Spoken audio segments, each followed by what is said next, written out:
थोड़ी सी चर्चा करते हैं गोवर्धन जी की, उसके बाद कथा को आगे बढ़ाते हैं।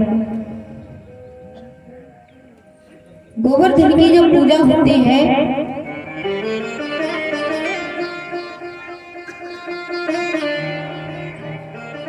और जैसे किसी भगवान की पूजा होती है तो जैसे भगवान कृष्ण का जन्म हुआ तो कई बार मन में प्रश्न उठता है कि गोवर्धन पर्वत का प्राकट्य कैसे हुआ और ये वृंदावन कैसे आया। भगवान गोवर्धन पर्वत, गोवर्धन भगवान जी वृंदावन कैसे आया।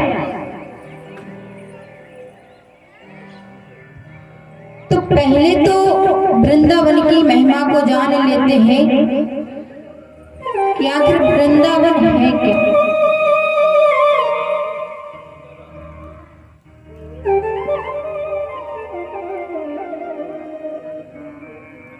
वृंदावन कोई तीर्थ नहीं है।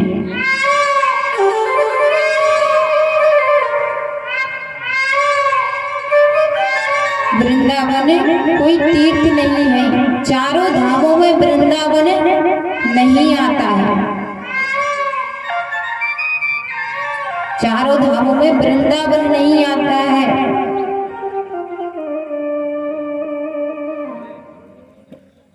क्योंकि जो प्रयाग है सभी तीर्थों का राजा है।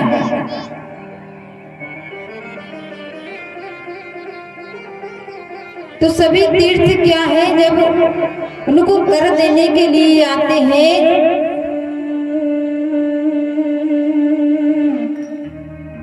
तो वो कहते हैं प्रयागराज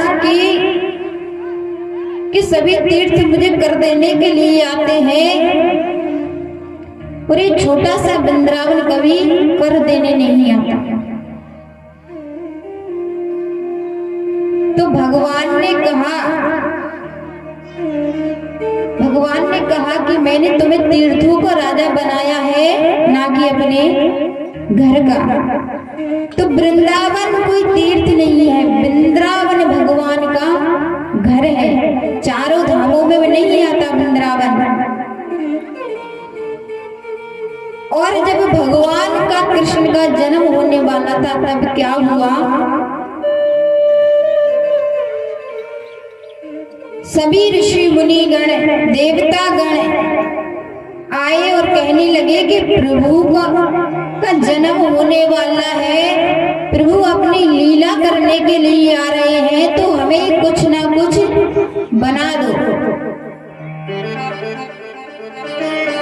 हमें कुछ ना कुछ बना दो। वृंदावन में जो वृक्ष भी है वो कोई साधारण वृक्ष नहीं है, वो देवता गण है, ऋषि गण है। जब सभी देवता और ऋषि गण ब्रह्मा जी के पास आए और कहा कि वृंदावन में भगवान लीला करने के लिए आ रहे हैं, तो हमें कुछ ना कुछ बना दो।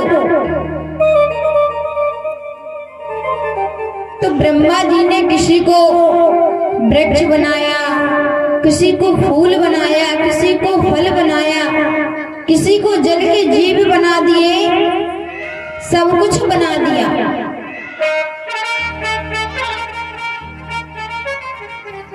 उनमें से कुछ ऋषि बाद में आते हैं तो ब्रह्मा जी से कहते हैं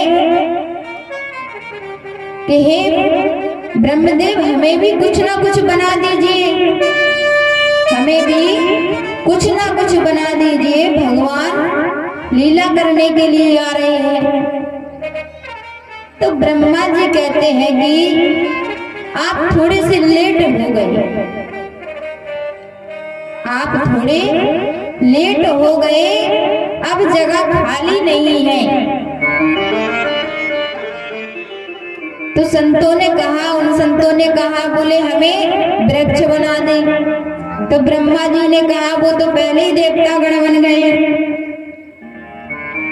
तो कहा कि हमें फल बना दे, कभी ना कभी तो भगवान हमें फल तोड़ने के लिए हाथ उठाएंगे, हमारा स्पर्श करेंगे। तो ब्रह्मा जी ने कहा भैया जी रिकॉर्ड रखो, उठा के देख लो, सब कुछ बन गया। तो बोले अच्छा, हमें बोले जल की मछलियां बना दे। ब्रह्मा जी ने कहा वो भी बन गए। तो बोले हमें फूल बना दे। ब्रह्मा जी बोले का तुम हमसे चतुर हो, जब हम कह रहे हैं कि सब कुछ बनेगा, जगह खाली ही नहीं है।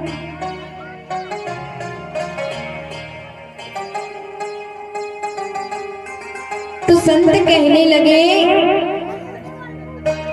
ब्रह्मा जी से बोले अगर हम खाली जगह ले आए तो का तो हमारी पोस्टिंग करवा दे, मतलब हम अगर जगह खाली ले आए तो का तुम हमें कछु बना दो। अब ब्रह्मा जी सोचने लगे जी संत है, बाबा है,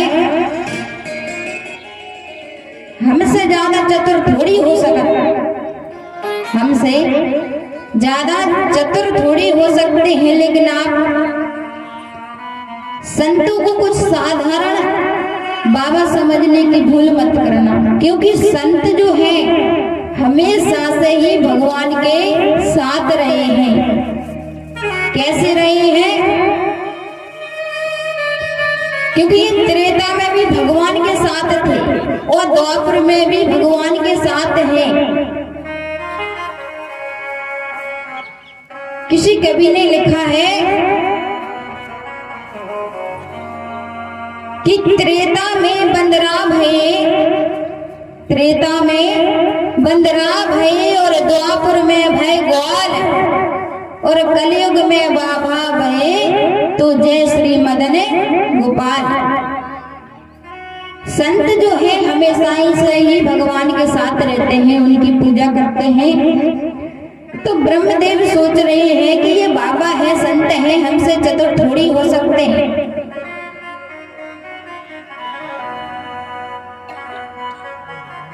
तो ब्रह्मा जी ने कहा कि चलो मान लेते हैं आपकी बात, आप जगह खाली लेके आइए, हम आपकी पोस्टिंग करवा देंगे।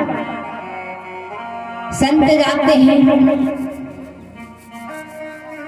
कुछ देर बाद विचार करके संत वापस आते हैं ब्रह्मा जी के पास। इतने प्रसन्न हैं, इतने प्रसन्न हैं कि कुछ बता ही नहीं सकते। ब्रह्मा जी के पास आए, ब्रह्मा जी बोले खाली जगह मिल गई? संत और हंसने लगे, बोले हाँ बाबा मिल गई। ब्रह्मा जी सोच रहे हैं कि ये अभी हमारा मजाक कर रहे हैं, इनको जगह नहीं मिली है।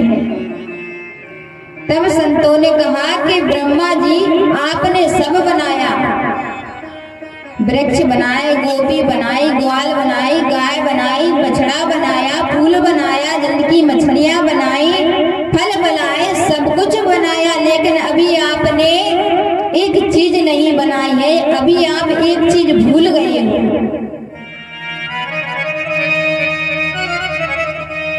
तो ब्रह्मा जी ने कहा कि हमने तो सब कुछ बनाया। तब संतों ने कहा कि अभी आपने ब्रज की रज नहीं बनाई है, आप हमें जब ब्रज के कंकड़ पत्थर बना दो। तो जब कभी भी हमें वृंदावन जाने का सौभाग्य प्राप्त हो, तो जब तक वृंदावन का दर्शन पूर्ण नहीं माना जाता है, जब तक वो रज हमारे पूरे अंग पर ना लग जाए, वो कोई साधारण रज नहीं है।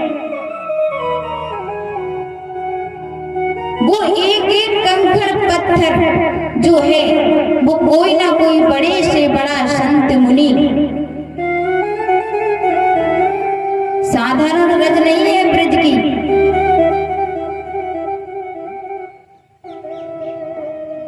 भगवान ने भी कहा है कि रमण रेत लेटो नहीं और कियो न यमुना पान, और रे मन तू समझो नहीं ब्रज को तत्व महान।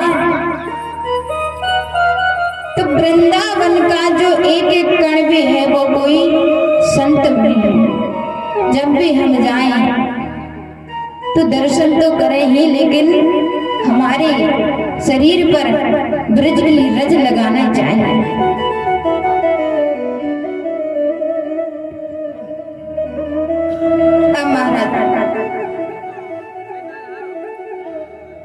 अब यहाँ पर प्रश्न आता है कि ये गोवर्धन जी जो है वो वृंदावन कैसे आए? जब त्रेता युग में राम सेतु का निर्माण हो रहा तो सभी बंदर भालू हनुमान जी पत्थरों को इकट्ठा कर रहे थे।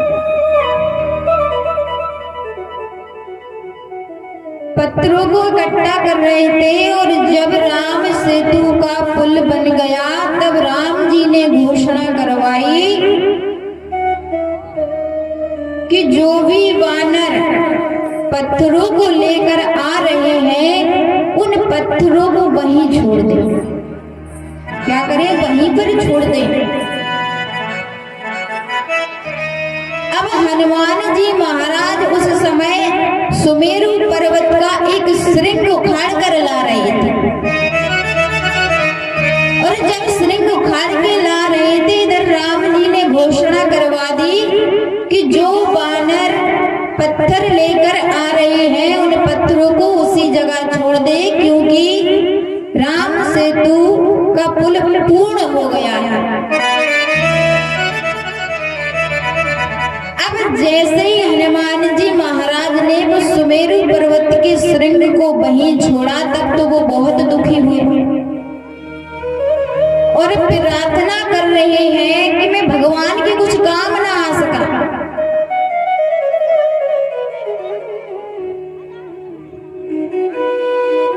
जैसे ही सुमेरु पर्वत ने प्रार्थना की तो प्रभु श्री राम ने उन्हें वचन दिया था कि द्वापर युग में मैं तुमसे मिलने आऊंगा और तुम्हारी पूजा होगी। तब राम जी ने उन्हें आश्वासन दिया कि आप चिंता न करें, हम आपसे मिलने फिर आएंगे। अब इसमें क्या घटना घटती है कि एक बार कश्यप मुनि भगवान शंकर की नगरी जा रहे थे। भगवान शंकर की पवित्र नगरी काशी जा रहे थे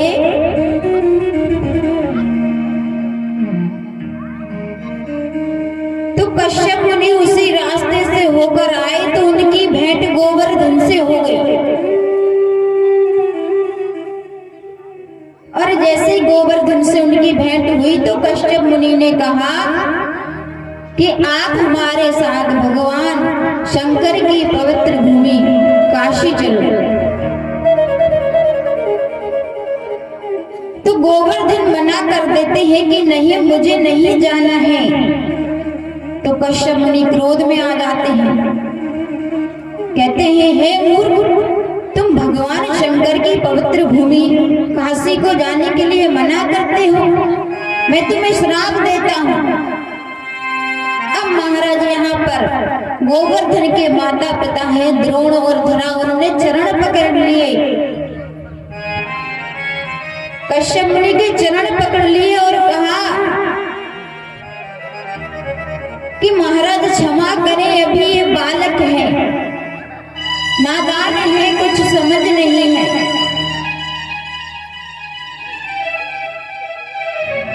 तो कश्यप मुनि थोड़ी देर के लिए तो शांत होते हैं,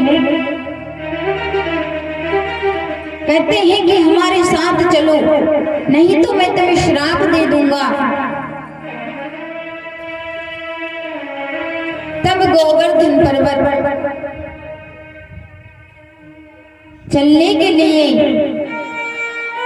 तैयार हो जाते हैं, कहते हैं कि हे महात्मन, हे कश्यप मुनि, मैं आपके साथ चलने के लिए तैयार तो हूं, परंतु हमारी एक शर्त है।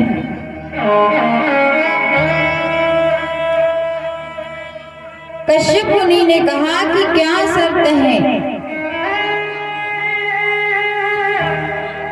तो गोवर्धन ने कहा कि महाराज, मैं अगर आपके साथ चलूंगा तो आपकी हथेली पर पुष्प के समान चलूंगा, और अगर कहीं आपने मुझे रास्ते में नीचे उतार दिया, मैं वहीं